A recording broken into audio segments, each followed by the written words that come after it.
Halo, assalamualaikum. Sebelumnya mohon maaf ya kalau misalkan suaranya agak beda. Ini masih ada sakit tenggorokan, belum sembuh total.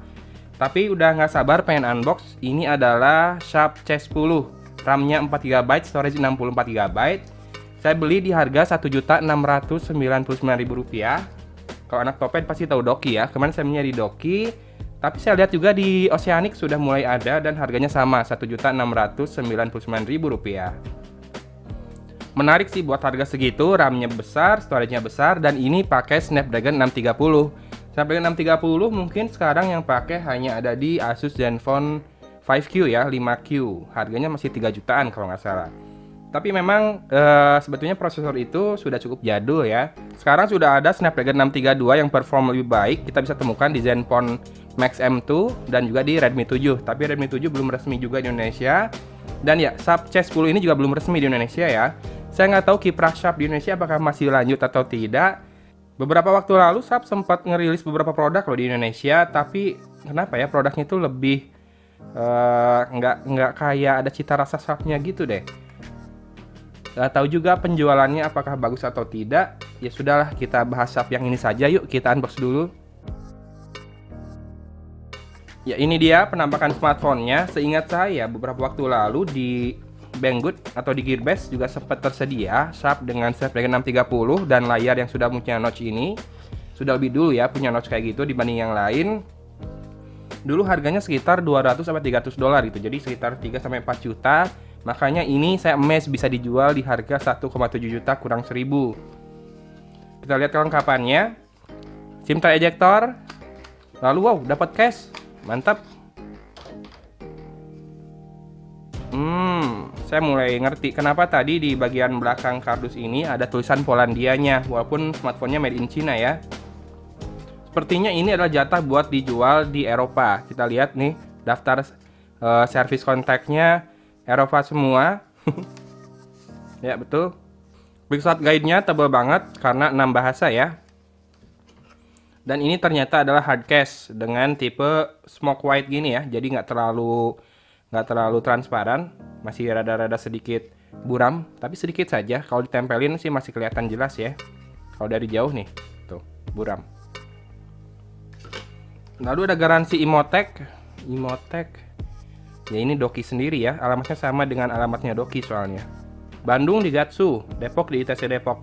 Wow, ya karena untuk Eropa, EU plug jadinya colokannya cocok untuk Indonesia juga. Dan outputnya adalah 5 volt 2 ampere. Lalu kabel datanya sudah USB Type-C. Ini kabel data yang ini.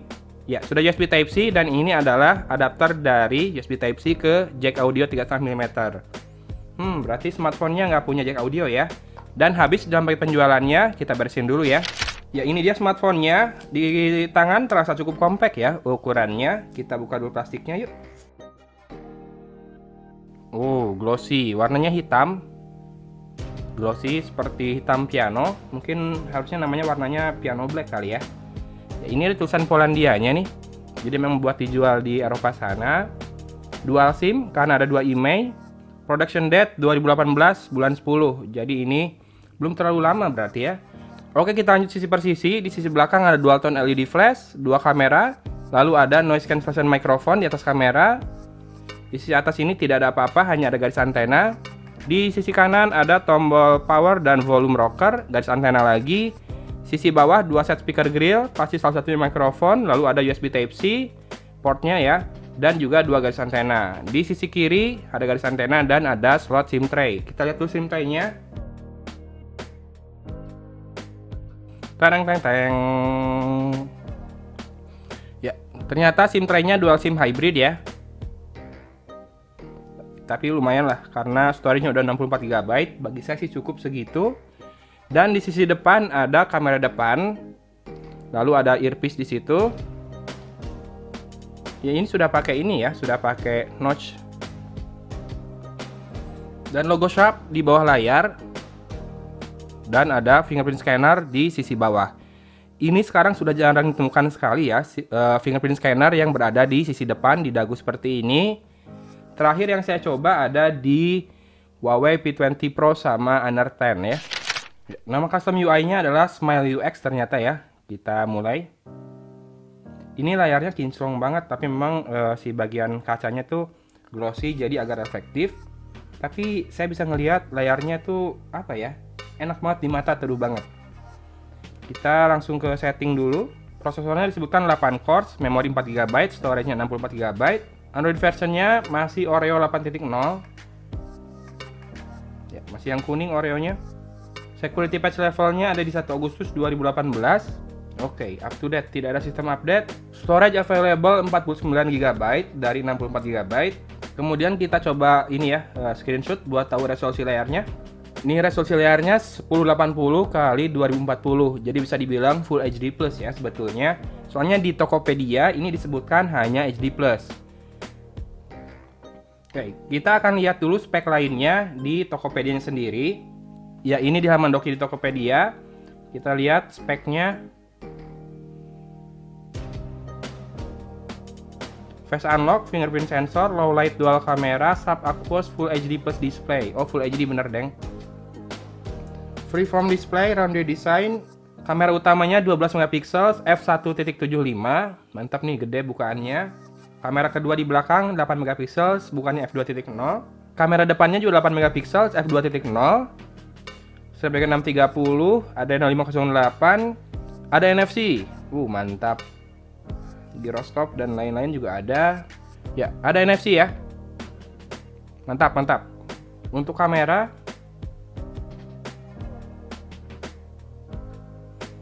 UI-nya seperti ini, mirip iPhone, geser-geser. Timelapse, video, foto, beauty, pano, dan pro.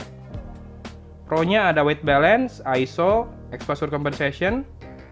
Shutter dari 0, dari 1/1000 sampai 32 detik shutter speednya, dan fokusnya juga bisa manual dari makro sampai infinity. Mantap, mantap. Ini untuk selfie-nya. Lumayan terang ya segini. Nanti akan saya buatkan video lebih detail mengenai performanya, skor Antutu, skor benchmark dan lain-lain, juga hasil kameranya ya.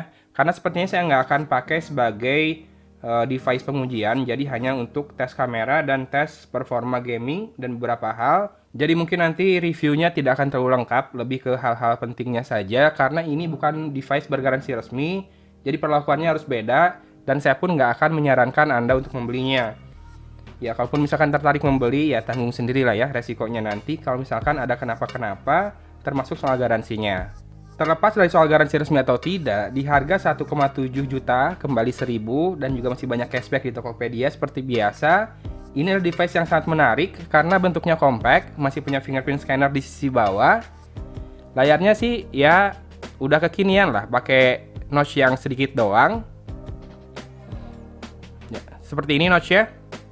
Ini yang pakai notch segini doang sebetulnya entah Sharp yang duluan atau Essential Phone saya kurang tahu, tapi bisa dibilang Sharp salah satu yang pertama ya. Kemudian bodinya juga ini enak banget digenggam, ergonomis banget. Tepiannya membulat di mana-mana tanpa sudut. Kemudian untuk soal kamera nanti kita bahas di video yang lebih lengkap. Tapi paling enggak dengan Snapdragon 630 sudah ketahuan ya level performanya di mana. Di atas 625 tapi tentu di atas 636. Ditunggu aja video yang akan membahas soal gaming, kamera dan juga benchmarknya. Jangan lupa nyalakan notifikasi loncengnya biar nggak ketinggalan videonya ya. Oke, segitu aja dulu videonya. Ini suaranya masih gini banget, masih nggak enak banget ya didengerin suaranya, sorry. Dari Kota Cimahi, Agon pamit undur diri. Wassalamualaikum warahmatullahi wabarakatuh.